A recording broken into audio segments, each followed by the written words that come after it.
السلام عليكم، لاباس عليكم؟ صحتكم لاباس؟ نتمنى انكم تكونوا كلكم بخير وعلى خير ومرتاحين وناشطين، والله يعطيكم رزق يا ربي ويعطيكم تيسير. مرحبا بكم اليوم معايا في فيديو جديد وفي وصفه جديده البنات ان شاء الله. اليوم غادي ندير معكم واحد المشروب اللي كيقوي المناعه.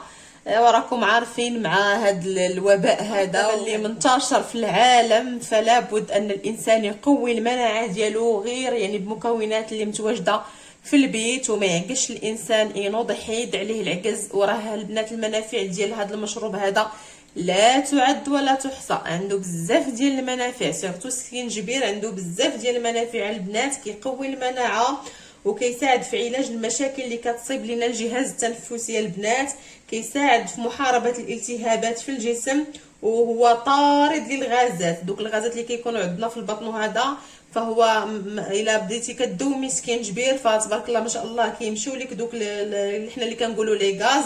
وكيساعد البنات في المكافحه ديال الاعراض ديال القولون العصبي بالنسبه للبنات اللي عندهم بوم زوين، فهو راه كيساعد البنات زوين بزاف، وكيساعد في التخلص من نزلات البرد بحال ندوزو ان شاء الله باش نحضروا كيف ما قلت لكم الوصفه البنات اللي هي كتكون لينا من 3 ديال المكونات اللي بيناتهم الحامض، عصير ليمون، عندنا هنا البصل الاحمر اللي هو البصله الحمراء، وعندنا هنايا الزنجبيل طري اللي هو سكينجبير البنات. يعني كل وحده وكل واحد كيفاش كيقول، حنا كنقولوا سكينجبير، ان كل واحد الناس كيقولوا له الزنجبيل، كل واحد وكل منطقه واشنو كتقول له. وهنا ضروري البنات انا غادي نحلي هنايا بواحد العسل الحر عاد جاني البنات من الصحراء، زوين بزاف بزاف بزاف، غزال ديال السدر، هذا العسل الحر ديال السدر.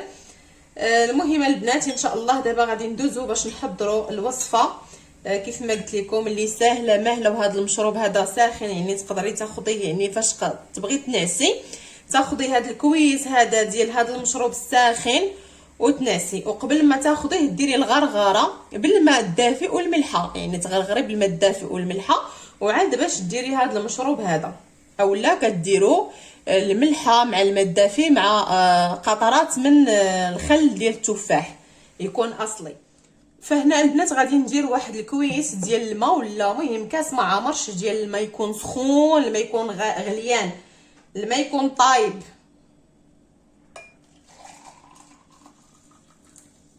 ها هو كيف ما شفتوا معايا، هو راه باقي يبقبق، يعني الماء سخون غليان، ما تقدريش كاع تمسيه بيدك. اشنو غادي نزيد على هذا الماء الغليان؟ غادي نزيد عليها البنات سكينجبير اللي قلت لكم عنده بزاف د المنافع طري، يعني معلقه صغيره ديال سكينجبير ولا نصف ملعقه كبيره ديال الزنجبيل، غنوضعها في الماء، هذا الماء سخون.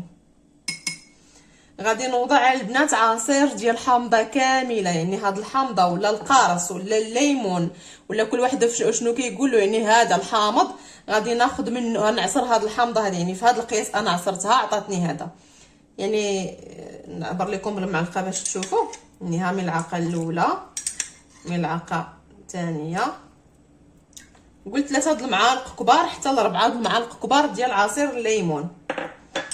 وغادي ناخذ هنا البنات ملعقه كبيره ديال البصله محكوكه بالعصير ديالها كلها، ما غاديش غير نصفي العصير، غندير البصله كامله.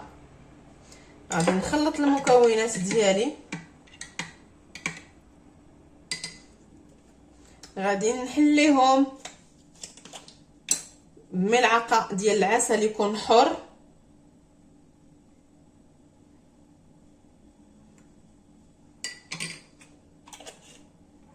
غادي نحرك المكونات مزيان، وغادي ندرق هذا الكاس بحال هكا، وغادي نخليه حتى يدفى، يعني باش يكون صالح للشرب حتى يدفى ليا مزيان، يكون دافئ. وغادي نصفيه هذا المشروب ديالي، نصفيه ونشربوه ان شاء الله.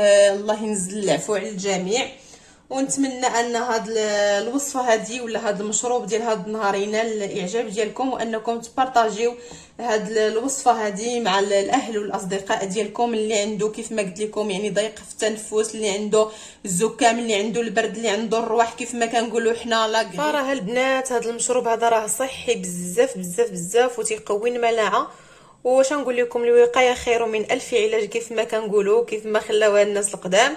فلازم عليكم انكم يعني تعتنيوا بالصحه ديالكم وتشربوا المشروبات اللي كتكون دافئه ومشروبات ساخنه. ان شاء الله غادي نبارطاجي معكم جميع المشروبات الساخنه اللي زوينه بزاف، واللي كان زعما اللي عندها بزاف ديال المنافع على الصحه ديالتنا. وكذلك غادي نبارطاجي معكم يعني الشوربات ولا الحسوات اللي تا هما عندهم مجموعه من المنافع على الصحه ديالنا. فهذا البنات هو الشكل ديال المشروب. من بعد ما كيدفى ليا غادي نصفيه البنات، وان شاء الله غادي نشربوه وبالصحه والراحه. ونتمنى انكم يعني اللي مازال ما دخلتش عندي القناه ادخل عندي، دير اشتراك وتفعل الجرس اكيد فضلا وليس امرا، يعني على خاطرك الا جات على خاطرك ما نبزوش حيت عليك. ونتمنى ان الوصفه تعجبكم وتبارطاجيوها مع الاهل ديالكم والاحباب ديالكم. راها وصفه تستحق التجربه وزوينه بزاف البنات، وان شاء الله غادي تلقاو عليها يعني في 4 ايام الاولى. يعني النتائج ديالها غادي تبان لكم في 4 ايام الاولى. كيتهدل لكم الصدر ديالكم، كيتهدن بزاف بزاف بزاف، وما كتبقاش هذيك الكحبه ولا هذاك السعال يعني قوي. يعني راها مزيانه، كتنقص لكم السعله، كتنقص لكم البنات. واهم من هذا الشيء ان هذا المشروب هذا كيف ما قلت لكم تيقوي المناعه.